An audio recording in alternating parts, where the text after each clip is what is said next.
supposedly they actually targeted a bunker which was likely sheltering Israeli nuclear scientists. It's located 10 kilometers, about 5 miles away from the Dimona nuclear facility, as you can see here in this image. Here are some more photos from the early morning hours of the destruction that was wrought in Arad.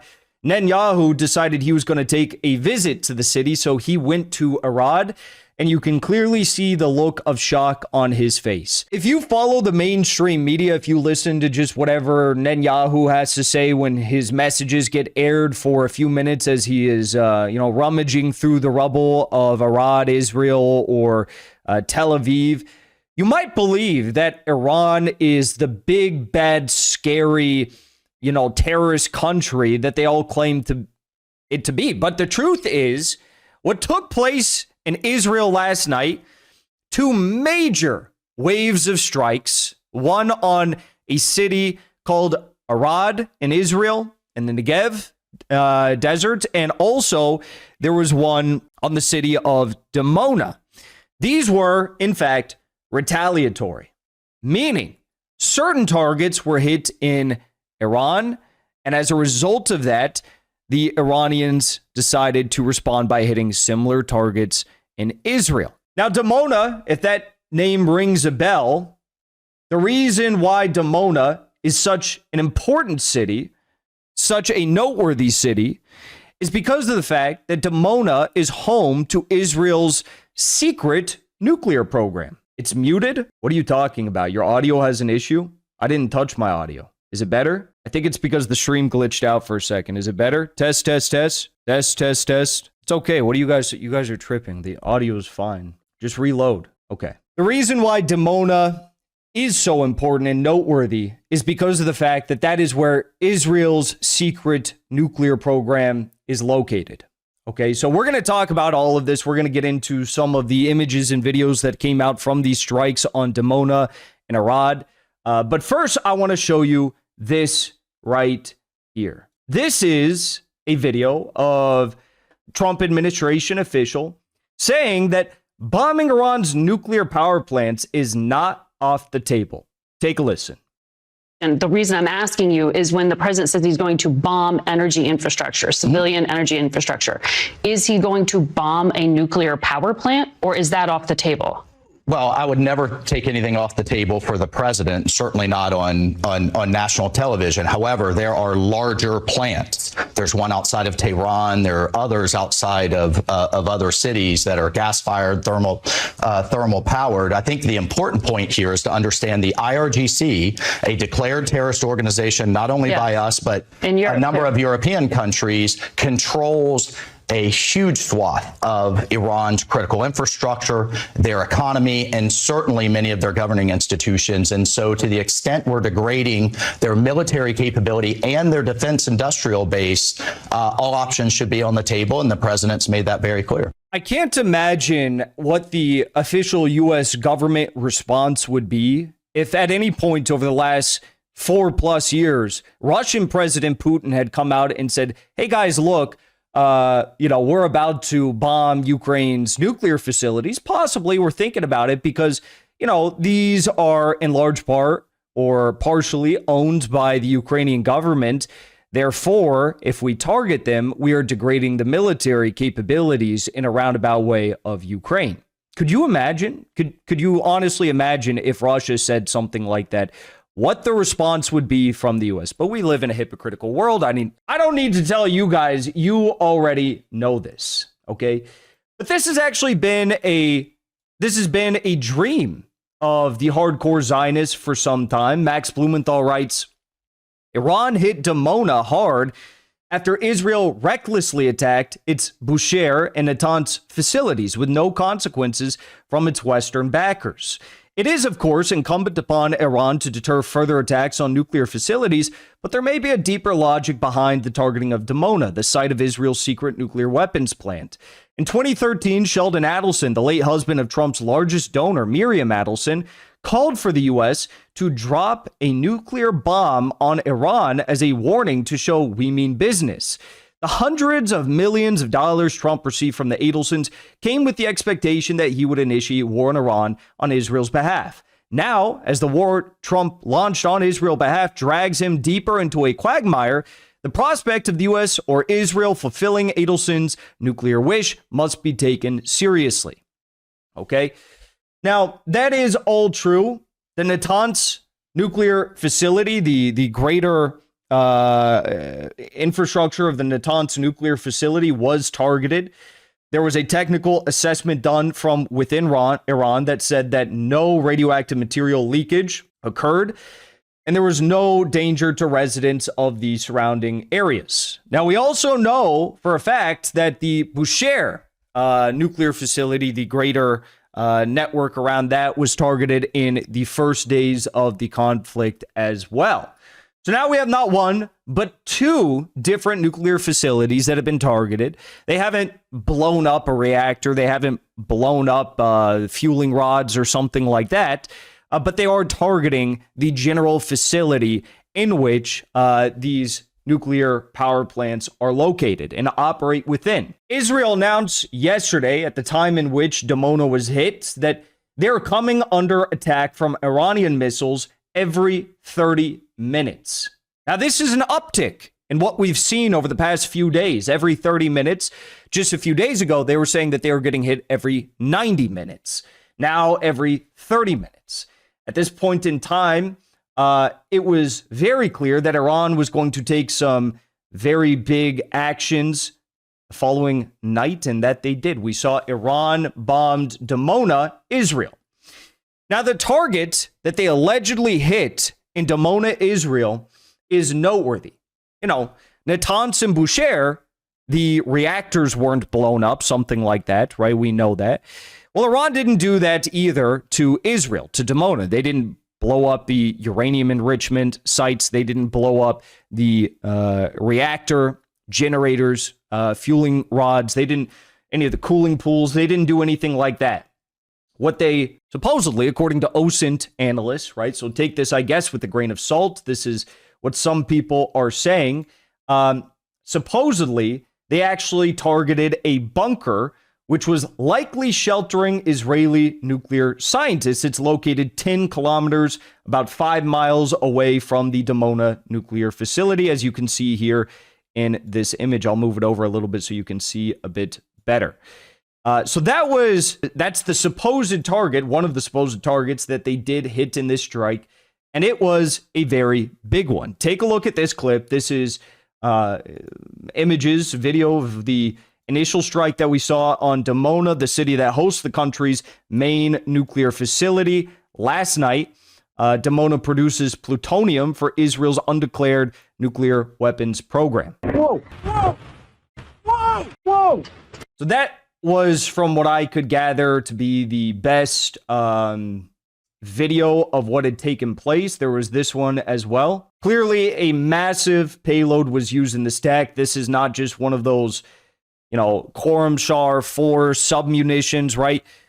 As I see it, the submunition attacks where they have like one warhead that then splits into a bunch of smaller fully intact submunitions. These are not cluster warheads, as some have claimed. In fact, there was a photo zoomed in, like super high-end $10,000 zoom lens type photo of one of the submunitions that made impact, and it was flying in the sky, and there was a photo of it making impact right before it did in the old city of Jerusalem the other day. That was 2 days ago. And you can clearly see that these submunitions are fully intact warheads. These are not like random cluster munitions or anything to that effect, okay? But this is the damage in Dimona after Iran's first wave of strikes that we saw on the city. Here is, again, we're not showing you like anything bad here. These are not people getting injured or anything. I don't think you can show that on YouTube, but I'm not showing you that. I just want to be very clear. No need for a gore trigger warning or anything like that. This is just the blast wave of one of the strikes.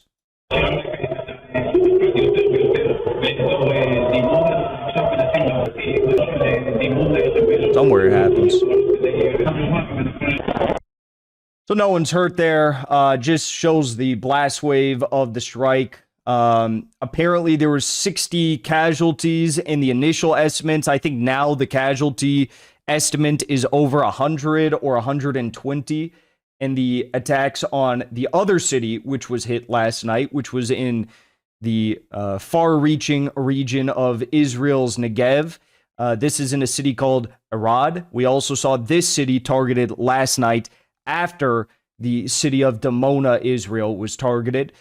There was huge destruction in Arad. I have no idea what they used to target this city.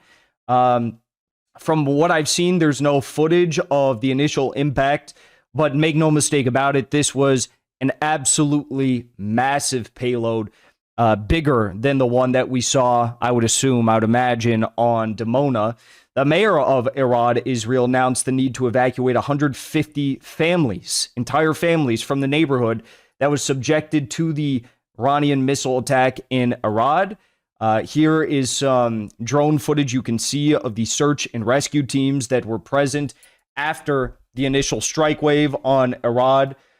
These are photos from some of the apartment buildings, some of the flats. You can see just how much damage was done unto the city of Arad. And from what we see, Arad is a city that has little to no, it's more rural, it has little to no air defenses. And the local officials in Arad are very concerned about how other rural communities and Arad are going to fare in this conflict, given that they really have no air defense capabilities there. Even in Tel Aviv, even in Haifa, right? There are some air defenses that we see the Israelis utilizing, but in more rural areas, there are practically none. Oddly enough, though, there are also seemingly no capabilities of stopping Iranian attacks in Dimona, which is a very important, one of the most important cities in all of Israel, given its history as the home of Israel's illegal and secret nuclear program. That's why Netanyahu came out and said this is a very difficult evening in the battle for our future, referring to the attacks on Dimona and Arad. These are images and videos from inside Arad early this morning after some of the search and rescue operations took place. This is just total destruction that we are seeing. Again, want to be clear for the YouTube community guidelines. We do not take sides in this conflict. We're not supporting violence. We are just reporting on what's going on here. But lots of destruction in the city of Arad. Here are some more photos from the early morning hours of the destruction that was wrought in Arad. Netanyahu decided he was going to take a visit to the city, so he went to Arad, and you can clearly see the look of shock on his face. I don't know why he's shocked, given that he was the one that not only begged for this conflict, but personally lobbied the Trump administration for this conflict. He begged for this war, and now he's not too happy with what he ordered. There was, again, massive destruction in the city of Arad. Obviously, this is some sort of a new weapon being utilized by the Iranians. They said as much. They said that the strikes that we saw last night are newer capabilities that have not been tested before, not been used before, rather. And I don't know why everyone, wants to test the Iranians. They told us after the 12-day war that they had many capabilities that they had not utilized in the 12-day war, that they had only utilized about 25% of their missile capabilities. And now we're seeing it's not just their offensive capabilities, which they were withholding in the 12-day war, but also their defensive capabilities. Because in the 12-day war, we saw that American and Israeli jets did have relative abilities at certain times to fly over Iranian airspace. It wasn't total airspace domination, but it was much easier than what we're seeing now. Now we're seeing F-35s even get clipped out of this, hits in the sky. They weren't shot down, but they're getting hit, right? So this is a really, really big deal for the Israelis, and I think they just can't really fathom the fact that it's finally happening to them. Iran's Parliament Speaker, Assembly Speaker, Mr. Ghalibaf, said Israel can't even defend Dimona. Their skies are defenseless. We are entering a new phase of the conflict. The mayor of Haifa, Israel, said it is unacceptable for the Israeli government to sacrifice the residents of Haifa and the region. The internal fracturing has begun, and understands that Haifa is not even getting hit with missiles as big as the ones that we saw on Arad last night. We're seeing a lot of these submunitions. Things are becoming very stressful, very costly, very unlivable, lots of property damage, but they're not getting hit like Arad is. Even still, the mayor of Haifa is making statements like this, saying that the Netanyahu government is sacrificing the people of Haifa. And icing on the cake, if you can believe it, Netanyahu is now practically saying that Iran must be wiped out because they are attacking Israeli civilians. So after the last 3 years of Israel, each and every day, each and every hour, targeting civilians in Gaza, in the West Bank, in Lebanon, in Syria, in Yemen, and also in Iran, and proxy, I guess, with the U.S. targeting even civilians in Iraq, they now have the audacity to say that anyone who targets civilians must be wiped off the face of the earth, if you can believe it. If you want proof that Iran endangers the entire world, the last 48 hours have given it. In the last 48 hours, Iran targeted a civilian area. They're doing that as a mass murder weapon. Luckily, no one was killed, but that's due to luck, not their intention. Their intention. Also, there were fatalities in Arad. Dimona, I don't know what the reports are, but in Arad there were. And also there was more this morning. There was a Lebanese resistance attack on the north, and there was fatalities there as well. I mean, like, I don't know why he even says this. Like, we have photos of, you know, the bags. Like, we can all see this. Intention is to murder civilians. Second, they fired on Jerusalem right next to the holy sites of the three monotheistic faiths. The Western. Oh, and he has the audacity to talk about holy sites being targeted. Near holy sites, right? But in Gaza, they bombed the third oldest Christian church in the world, St. Porphyrius. They bombed several churches in Gaza. They bombed tons of mosques in Gaza, hundreds. They bombed mosques and churches in Lebanon. And they bombed, I think, like 51 UNESCO sites already in Iran. They've bombed like most of Iran's UNESCO sites. So, yeah, not going well. And the propaganda is not sticking for the American public. Before you leave, I want to say thank you for the support, because after 2 years of being banned, we are finally back home on YouTube. So be sure to subscribe to our channel and also join as a member on our channel using the link at the top of the description. I rely on the generous support of viewers like yourself to get the truth out to as many people as possible. You can also support the show on Locals or Give Sin Go. The mainstream media and the powers that be are never going to stop attacking us for bringing the truth to as many people as we do. Thank you so much for your support.